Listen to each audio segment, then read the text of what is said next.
So this video is a bit of a review on our, this is the second weekend out in it.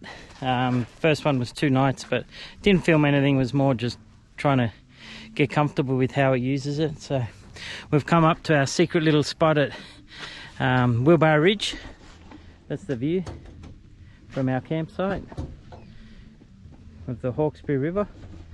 So we're all set up.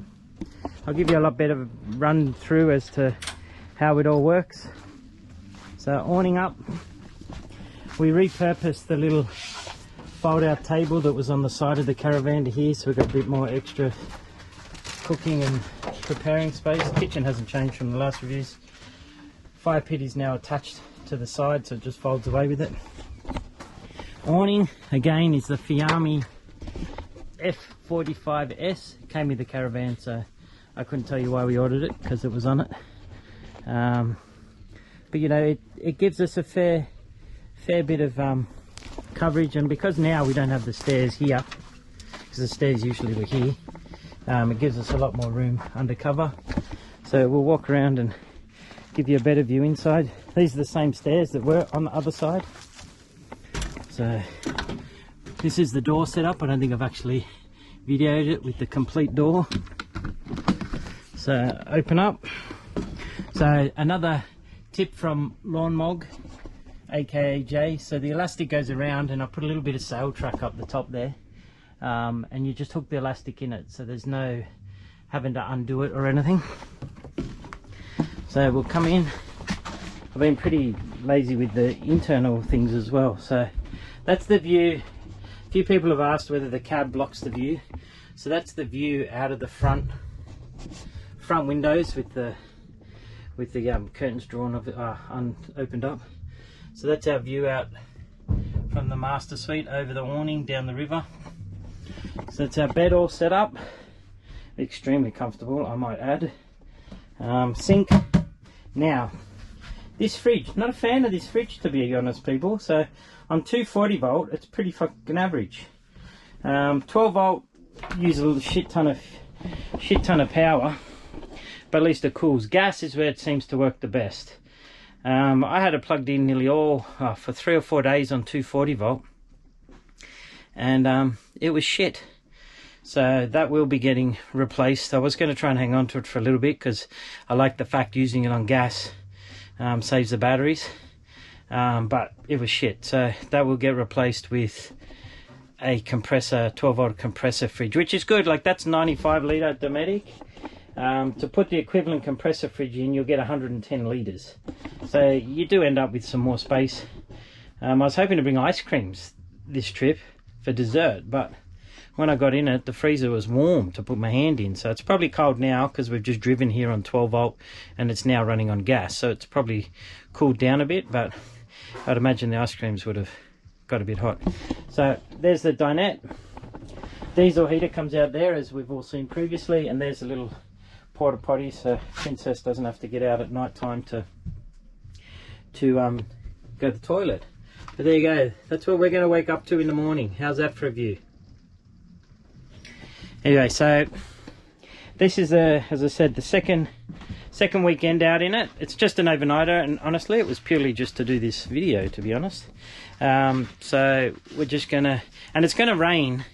Well, it's forecast predicted, whatever you want to call it, to rain this weekend. So that's probably a good thing for us because I want to see if it leaks. It shouldn't, being pretty much brand new. But yeah, we just want to give it a test run, make sure it doesn't leak. But yes, we'll just kick back and enjoy this view.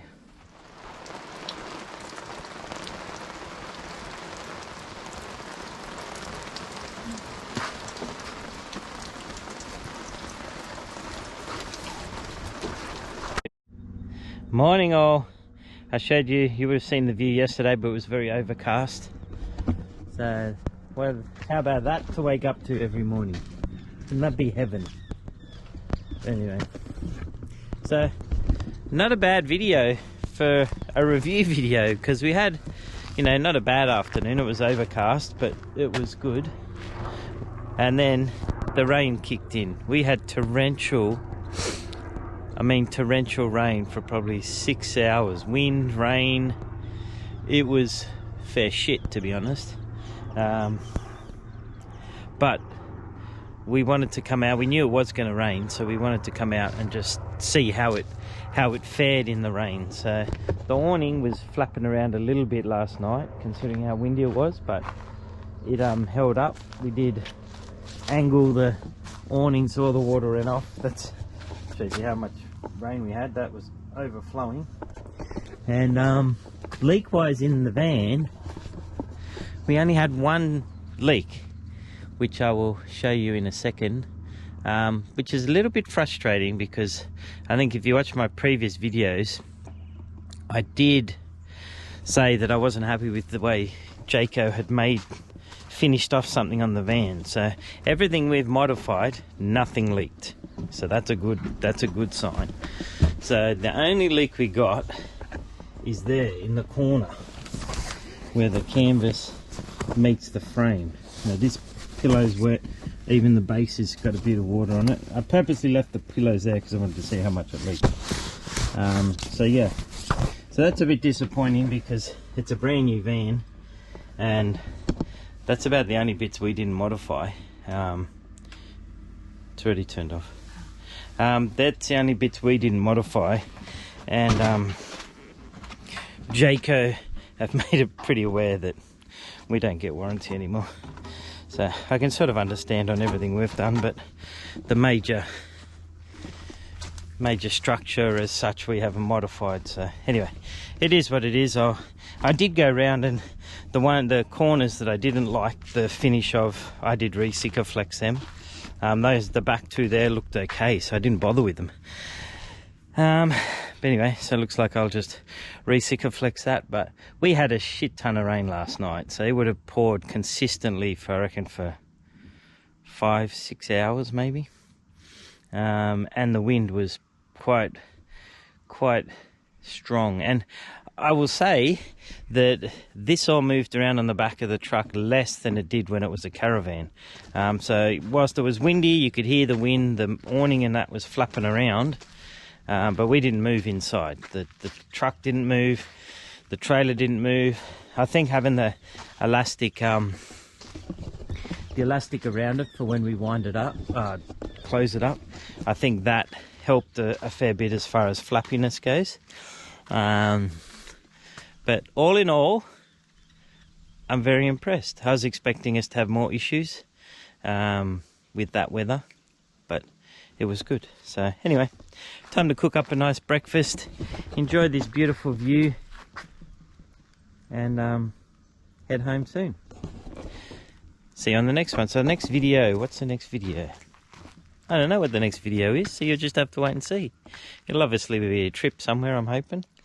Or it'll be the water and fuel tank videos, me making the water and fuel tanks. And for those that can't remember, that gap there, so there's the van and there's the headboard.